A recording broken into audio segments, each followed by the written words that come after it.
Here at Rick's Rusty Rex, we do plenty of financing. You can pay weekly on this 1979 Chrysler 300.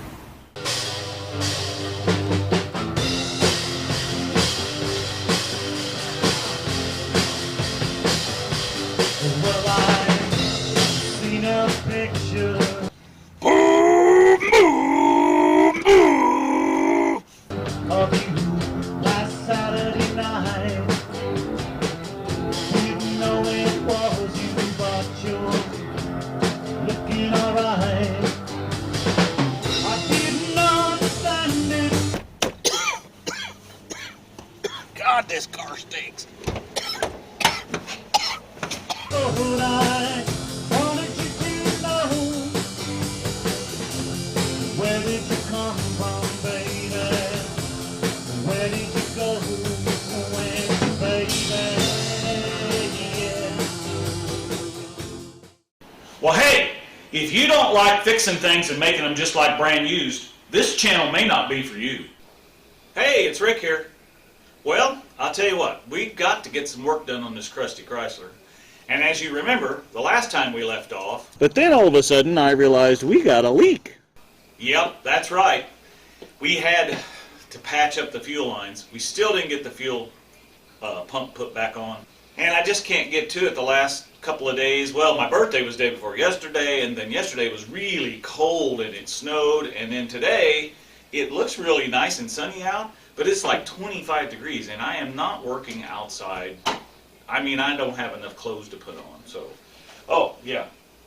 You can see my balloons back here. They're floating around. So, anyway, with that said, what I'm going to do is one of the other things we have to do before we take this thing on power tour or down to Sykes is we got to get the back seats recovered. And as I talked to you about in the very first video, we're not just going to tear it all off of there, because I want the original buckles and all that stuff in case someone wants to restore the car. So what we're going to do is we're going to get some cow skins I've got out in the garage, real ones, so all you animal lovers don't freak out. And we're going to drag those things in here and we're going to put them down. Now, I haven't been laying them down on this table.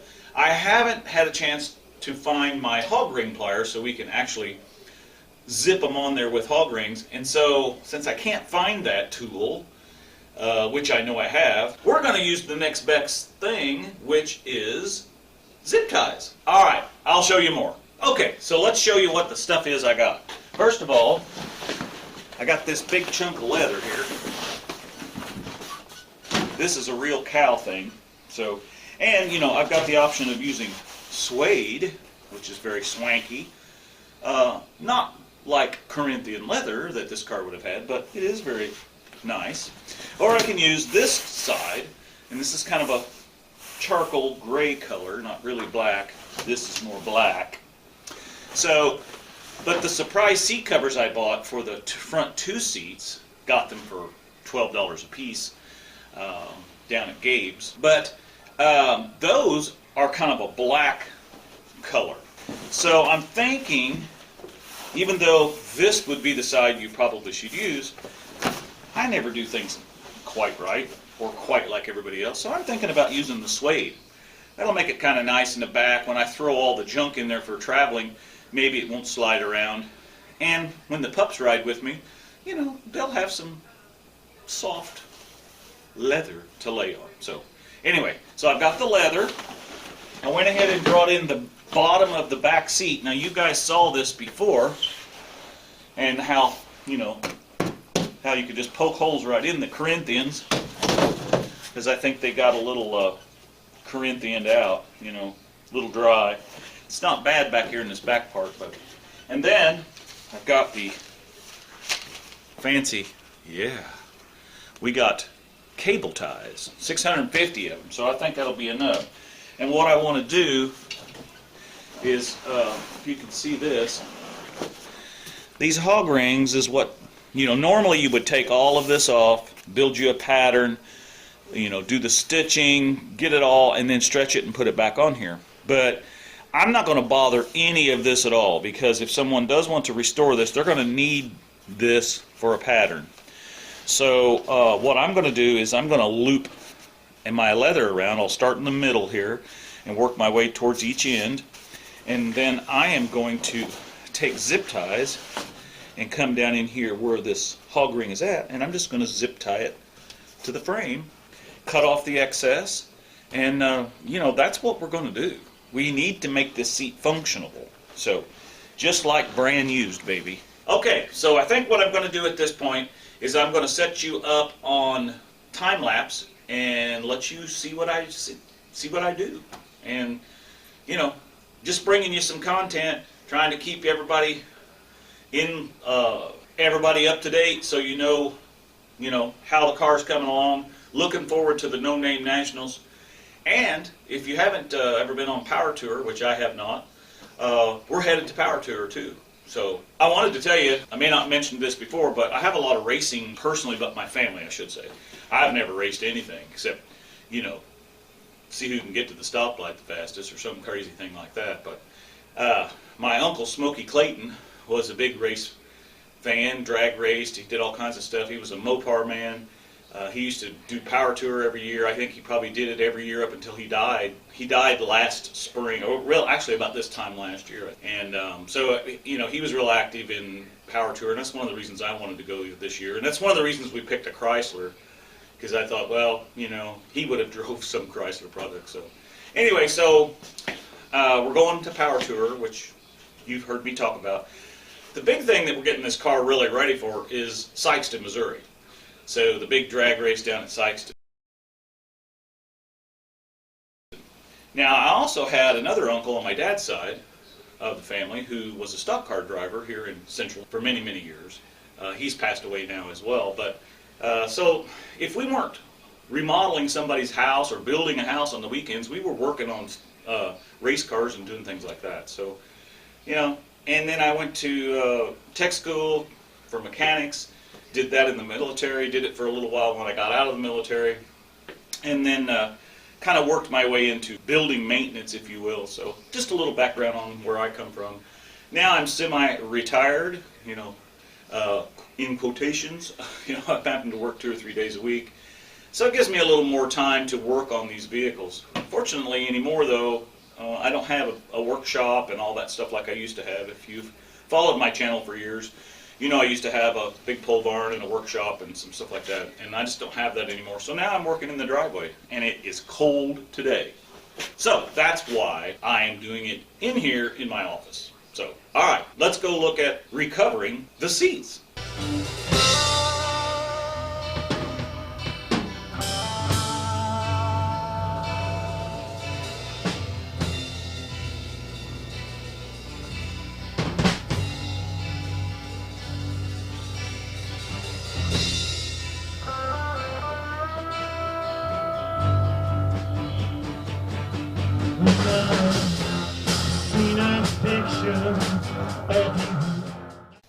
Okay, one of the things that I didn't talk about when we took these seats apart in the video where we took these out and cleaned them was I was hoping to find a build sheet tucked down in here.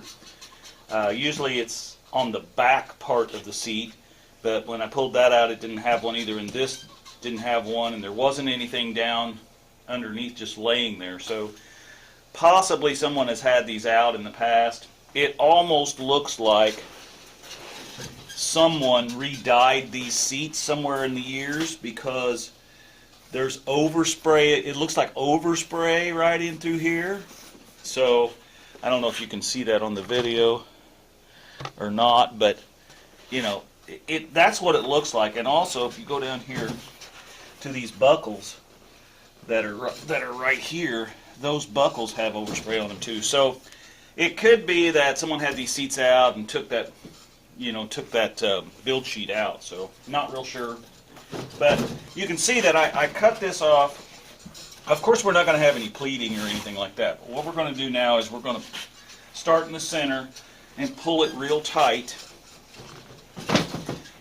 and as we do that we'll work our way out to try to get any wrinkles out, and then down here on the end we'll pull the wrinkles each way, and that should clear up anything that's on here, and it'll just be like a flat piece of leather. And I know it's kind of a redneck way of doing it, but hey, that's what we do here at RC Industry. We make things like brand used. Saturday night, I didn't know it was you, but you're looking alright. I didn't understand it, but I... Okay, so what we got here is some swanky suede, man, for the Crusty Chrysler. I'm loving it. You know, if you were going to try to, you know, get fancy with it, you could put some buttons in here and zip tie those down as well. And, you know, if I was going to do something with this besides what we're doing with it, I might do that. But the fact of the matter is that I'm planning on just going. I'm planning on just going. I'm planning on just running it like this. And again, I just want to stress, I did not want to destroy what was under it because someone might want to do something with it.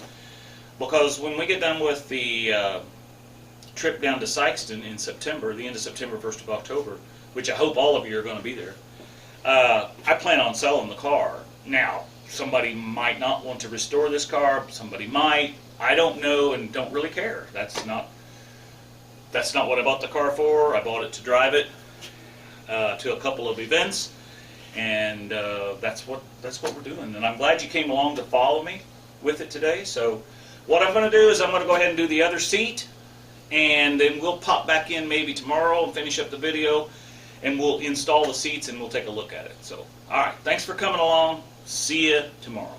Oh. Well, hey, it's Rick here, and we're back in the Crusty Chrysler, and gosh, it stinks in here bad, guys. I mean, we got to put some air fresheners in this car. Whew! God, this car stinks.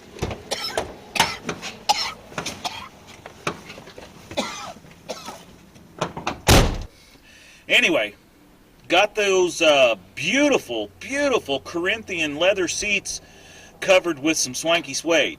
Woo! Look at that! Swanky suede, baby! So we got that finished up yesterday, and so today it's a little warmer outside. It's a whole 32 degrees, so we're going to see if we can get these beautiful swanky suede seats put in. And then we'll be a little more comfortable sitting in here. So, all right, let's get after it.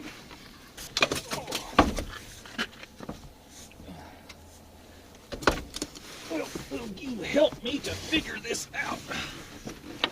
What in the world? Oh. Okay, what we got to do here is get these up. You guys are supposed to be over here paying attention. What we got to do is get these seat belt thingies snapped into this thingy here. So they need to be like that. Okay, so what happens is these little, I left these little things in here. So you have to set these, you have to get these straightened out here. Oh, they ain't been used in a month of Sundays. Then you got to get that popped in there like that. And I don't even know if you can see this because I can't see you. So probably not. That one there's got to be, they just got little snaps on them. So obviously want to make sure that you get them, you know, you don't want them like that. So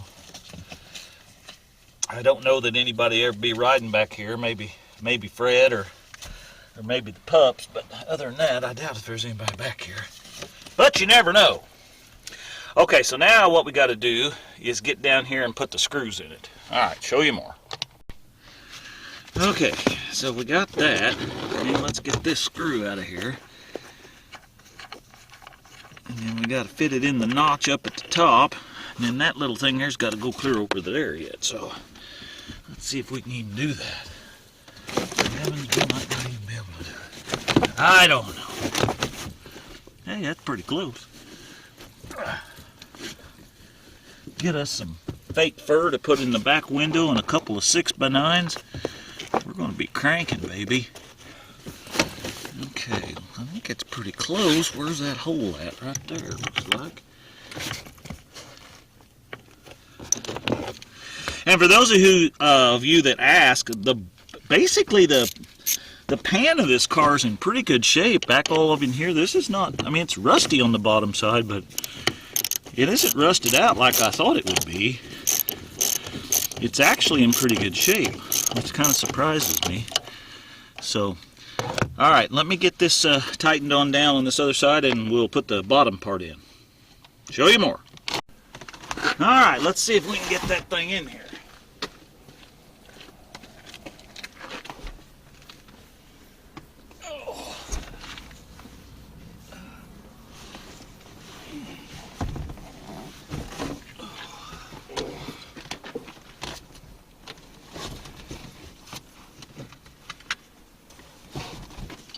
Wow, I think it's going to go in there. You couldn't get a better seat cover from Arthur Fulmer or J.C. Whitney. This just worked out real good. Look at that. Oops, didn't get that side in. All right. Look at that. Woo, look at that. Swanky suede, baby. Hey, swanky suede. Come on over to my car. You know, you can do a lot of stuff back here. This is pretty good sized, even for a big old elephant like me. Look at this. I can almost stretch out in the Crusty Chrysler. All right, thanks for coming along on this little jaunt. I know we didn't get a whole lot done. I'm wanting to get the engine going on it. It's just been so cold out, guys. I mean, I can't get it in the garage. So, maybe it's going to be warm this weekend. So if it is, I definitely want to get the fuel pump put on it, and we got to see if we can get this baby rolling. Thanks for watching. Thanks for all the subscribers. We're up to 492 as of this morning, and I want a big thanks to go out to Dalton over there at PoleBarnGarage, because he talked about my channel last night on his live event, and I got a bunch of subscribers, so I appreciate that. I appreciate everybody that's subscribed. The No Name Nationals are coming up, and I'm getting close. I think I need 8 more, and we got several days to get there. So let's see what else we can get done to this Chrysler, getting it ready. And we've also got some other stuff coming up. I've got to get the old war wagon over here, and I got to get some work done on it, because it's time to haul junk. You know, spring is coming, and I got to clean this place up. I don't know where all this stuff came from this winter, but I got to haul some stuff to the dump. Anyway, thanks for coming along. Be sure and subscribe. Share it with your friends. That's what helps everything out. Hit the like button and keep on commenting, baby, because we're going to make this thing just like brand used, baby. Well, I've seen a picture